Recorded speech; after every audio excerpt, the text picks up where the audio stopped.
क्या आप जानते हैं कि शरीर में छुपे हुए विषाक्त तत्वों को बाहर निकालने के लिए पंचकर्म सबसे प्रभावी उपाय हो सकता है। आज हम बात करेंगे पंचकर्म में घी की अहम भूमिका और इसके अद्भुत फायदे। इस वीडियो को अंत तक देखें क्योंकि इसमें वो जानकारी है जो आपके शरीर और मन को नया जीवन दे सकती है। आजकल की भागदौड़ भरी जिंदगी में हम अक्सर अपनी सेहत को नजरअंदाज कर देते हैं। ज्यादा काम, तनाव, खराब खान पान, ये सब शरीर में आम या विषैले तत्वों को जमा कर देते हैं, जिससे अनेक बीमारियां होती है। अब सवाल यह है कि हम इन विषाक्त तत्वों को बाहर कैसे निकालें। इस वीडियो में हम जानेंगे फर्स्ट, पंचकर्म क्या है। सेकंड, पंचकर्म में घी की भूमिका क्या है। थर्ड, किस दोष के लिए कौन सा पंचकर्म उपयुक्त है। फोर्थ, पंचकर्म से आपके शरीर और मन को क्या फायदे हो सकते हैं। तो अगर आप भी अपने शरीर को शुद्ध और स्वस्थ बनाना चाहते हैं तो यह वीडियो आपके लिए है। नमस्ते, मैं हूं हरीश ठाकर और आज हम जानेंगे आयुर्वेद के अद्भुत विज्ञान पंचकर्म के बारे में।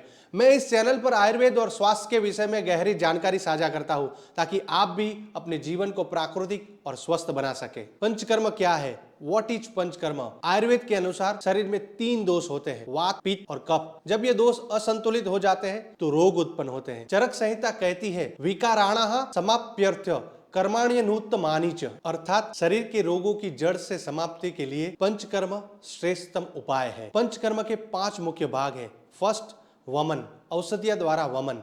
सेकंड, विरेचन, मल दोषों की शुद्धि। थर्ड, बस्ती, औषधीय एनिमा। फोर्थ, नश्य, नाश द्वारा से औषध प्रवाह। फिफ्थ, रक्तमोषण, दूषित रक्त का निष्कासन। पंचकर्म में घी की भूमिका, रोल ऑफ घी इन पंचकर्मा। दूध का उपयोग पंचकर्म में 2 मुख्य चरणों में होता है। पहला, स्नेहन, इंटरनल ऑलिएशन। अष्टांग हृदय के अनुसार स्निग्धार्थ त्रुतम श्रेष्ठम। आयुर्वेद के अनुसार घी शरीर को भीतर से शुद्ध करने का सर्वोत्तम उपाय है। रोगी को शुद्ध घी, देसी गाय का घी दिया जाता है जो आम टॉक्सिन्स को कोशिकाओं से बाहर खींचकर पाचन तंत्र में लाता है। दूसरा, बहिर स्नेहन, एक्सटर्नल ओलिएशन। यह प्रक्रिया सिर से पांव तक घी या तेल से मालिश करने की होती है जो वात दोष को संतुलित करता है और शरीर के स्नायु तंत्र को शांत करता है। अब हम यह तो समझ गए कि पंचकर्म के लिए गौद्रुत सर्वोत्तम है। अब यह भी समझ लेते हैं कि गौद्रुत कैसा होना चाहिए, तभी आपको अच्छा परिणाम मिलेगा, अन्यथा आपको कोई विशेष लाभ नहीं मिलने वाला है। आइए समझते हैं कि शुद्ध देसी गाय का घी कैसा होना चाहिए। सबसे पहले आपको ध्यान रखना है कि यह चरती गाय का है या बंधी हुई गाय का। चरती गाय जो जड़ी बूटियां चरती है वो सबसे अच्छा है। उसके बाद यह ध्यान रखना है कि गाय को सूर्योदय से पहले और सूर्यास्त के बाद ही दोहन करके दूध निकाला हुआ होना चाहिए। फिर हमें दूध को गर्म करके सुबह शाम का दूध को शाम को उसमें जामन डाल के दही बनाने के लिए जमाना है। फिर सुबह ब्रह्म मुहूर्त में हाथ बिलोना से उसका मंथन करके मक्खन निकालना है।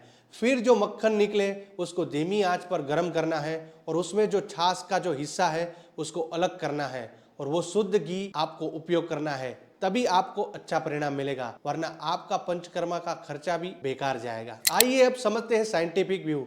2017 में journal of Ayurveda and integrative medicine में प्रकाशित एक अध्ययन में यह साबित किया है कि घी आधारित स्नेहपान शरीर के लिपिड प्रोफाइल को सुधारता है और शरीर को डिटॉक्सिफाई करता है। किस दोष में कौन सा पंचकर्म उपयुक्त है? दोष स्पेसिफिक पंचकर्म। आयुर्वेद में पंचकर्म हर दोष के लिए विशेष रूप से चुने जाते हैं। फर्स्ट, वात दोष, बस्ती प्रमुख उपचार है। चरक संहिता कहती है वाते बस्तिर ही श्रेष्ठतम, यह वात को संतुलित करता है। सेकंड, पित्त दोष, विरेचन उपचार सबसे प्रभावी है। घी जो शीतल और मधुर होता है पित्त को शांत करता है। थर्ड, कफ दोष, वमन सबसे उचित उपचार है। घी से पहले स्नेहन करने पर वमन की प्रक्रिया अधिक प्रभावी होती है। पंचकर्म के लाभ, बेनिफिट ऑफ पंचकर्म। आयुर्वेद में पंचकर्म के प्रमुख लाभ है शरीर के दोषों की जड़ से शुद्धि, मन का संतुलन और प्रसन्नता, रोग प्रतिरोधक क्षमता में वृद्धि। चरक संहिता के अनुसार शुद्धि ही लभते देह, बुद्धि ही प्रसाद लभते। इसमें न केवल शरीर बल्कि मन भी शुद्ध होता है। मॉडर्न साइंस कहता है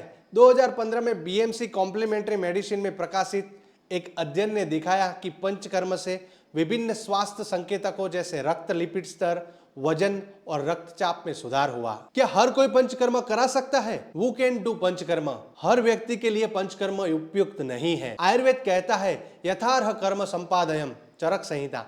प्रत्येक व्यक्ति के शरीर की प्रकृति, दोष और ऋतु के अनुसार ही पंचकर्म किया जाना चाहिए। इसीलिए पंचकर्म कराने से पहले चिकित्सक से परामर्श लेना जरूरी है। पंचकर्म में देसी गाय का घी क्यों श्रेष्ठ? Why A2 desi gaon ghee is best in panchakarma?